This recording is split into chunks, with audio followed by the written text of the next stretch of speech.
sudah meminta terlebih dahulu kepada penyidik. Karena satu di antara jenderal ini, saya sudah kenal dia sejak perwira menengah, adalah pemabuk. Di kantornya itu berjejer minuman keras, anggur, Jack Daniel dan sebagainya. Kalau sudah ketemu jam 3, jam 4, jam 5 ini biasanya dia mabuk di kantor dan menembak ke segala arah. Bahkan beberapa kali level perwira ada perempuan, suaminya pengacara, perempuan ini orang Jawa tapi menikah dengan orang Batak. Suaminya pengacara, kebetulan rumahnya bertetangga dengan kebun saya di Bogor, saya punya kebun di Bogor. Dia pernah sampai memohon-mohon ke saya supaya saya selamatkan dia. Bayangkan seorang polisi wanita perwira menengah diperlakukan seperti itu oleh seorang jenderal pria, mabuk-mabukan di ruangannya, nembak sana nembak sini. Jadi, dan ini juga yang saya curiga juga selain minuman keras, juga diduga bisnis sabu-sabu, bahkan juga bisnis mobil merek R gitu. Kemudian juga mempunyai tabungan atau rekening gendut di BCA, tapi di atas nama anak yang tidak bisa bicara, yang cuma bisa AAUU gitu loh. Demikian juga Pak Sambo ini juga diduga ada keterlibatan dengan bisnis-bisnis gelap, sehingga dia begitu emosi ketika dia diancam oleh istrinya akan dilaporkan kepada atasannya dan atau akan dikasih tahu bisnisnya. Karena banyak diantara polisi maupun mereka ini, polisi itu hanyalah tameng, sedangkan yang mereka mau ambil adalah uang. Makanya banyak polisi sampai 20 tahun tidak mau naik pangkat supaya tidak bergeser kedudukannya. Oleh sahabat saya dulu, orang nomor 3 di kepolisian, dia menyebutnya itu sebagai tanaman keras. Kenapa disebut tanaman keras? Dia tidak bisa dicabut, tidak bisa dipindah. Kenapa tidak bisa dipindah? Karena dia rajin menyetor kepada atasan, sehingga dia bermohon tidak usah naik pangkat, yang penting dia tetap menduduki jabatan itu. Sehingga suatu ketika saya melakukan kesalahan karena saya lihat dia sudah terlalu lama jadi kepala unit atau kanit di situ. Pernah saya mendampingi seorang gubernur Akpol, dan saya bercerita kepada gubernur Akpol ini ketika saya dampingi dia saksi, "Bang, kasihan tuh orang tuh udah lama nggak naik pangkat gitu dengan kepolosan saya." Maka karena saya bilang kasihan, langsung dibantu dia jadi naik pangkat jadi AKBP. Pikir saya berprestasi. Tahu-tahu saya dimaki-maki, gara-gara kau saya kehilangan jabatan katanya. Jadi karena dia naik menjadi AKBP, saya dimaki-maki.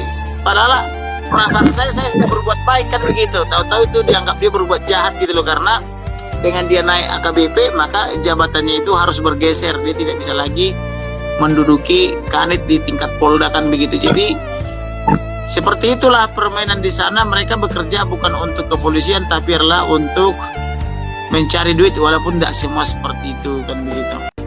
Ada juga di sana istilah sudah mati bangkit kembali. Itu diadopsi daripada teologi kekristenan. Sudah mati bangkit kembali ini, misalnya dia ikut sespim atau sespim T atau ujian. Dia tidak lulus berdasarkan pengumuman tidak lulus, tapi nanti ketika pendidikan tahu-tahu ada dia di situ. Nah, artinya sudah mati dia atau tidak lulus ketika ujian, tapi hidup kembali ketika pendidikan gitu loh. Misalnya tidak lulus Akpol, tahu-tahu nanti dia ikut pendidikan Akpol. Itu namanya sudah mati hidup kembali. Itu diadopsi daripada teologi kekristenan. Yang pertama tadi tanaman keras, jadi dia tidak bisa dicabut. Bahkan pernah Irwasum Polri curhat sama saya, 4 mata, sudah pernah saya cabut bang, tapi begitu saya bergeser kedudukannya dari Kapolda, dia balik lagi kembali ke tempat semula katanya. Jadi seperti itu.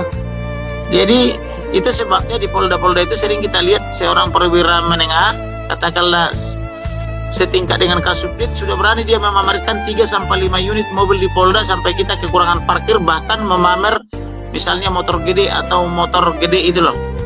Jadi mereka sudah tidak ada rasa malu, hidup dengan budaya hedonisme.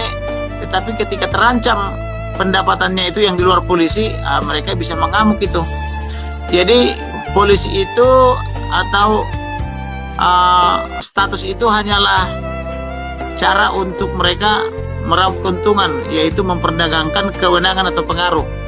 Maka tidak heran pejabat-pejabat itu baik di tingkat Polres, Polda sama dengan di Mabes itu hampir setiap hari itu ada antaran-antaran uang di dalam amplop berisi dengan gambar-gambar Presiden Amerika yang sudah mati sama Singapura, ditaruh dalam amplop yang antri untuk diantarkan ke para pejabat itu. Bahkan jam-jam tangan yang mahal yang harganya ratusan juta sampai dengan miliaran juga, terutama misalnya dari perusahaan yang bergerak di bidang hiburan, apalagi hiburan malam seperti diskotik, pub, hotel dan sebagainya, itu termasuk dengan tempat-tempat judi, pelacuran dan sebagainya, itu mereka itu setor. Bahkan mereka itu ketika sertijab itu biasanya dicatat itu siapa yang langsung rajin ngantar kembang ucapan selamat, dan biasanya itu pebisnis gelap atau pebisnis abu-abu itu paling rajin itu mengantarkan kembang ucapan selamat kepada pejabat yang baru sertijab. Demikian juga mengantar amplop-amplop besar yang isinya bisa puluhan ribu US dollar sampai ratusan ribu US dollar sebagai perkenalan. Sehingga karena pejabat-pejabat kita ini atau pejabat Polri ini sudah biasa menikmati amplop-amplop besar atau uang-uang haram ini, mereka tersandra. Belum lagi kalau misalnya ditawarkan mampir ke tempat hiburan itu, sudah disediakan wanita-wanita cantik yang bebas mereka pakai, kan begitu, untuk karaoke dan sebagainya.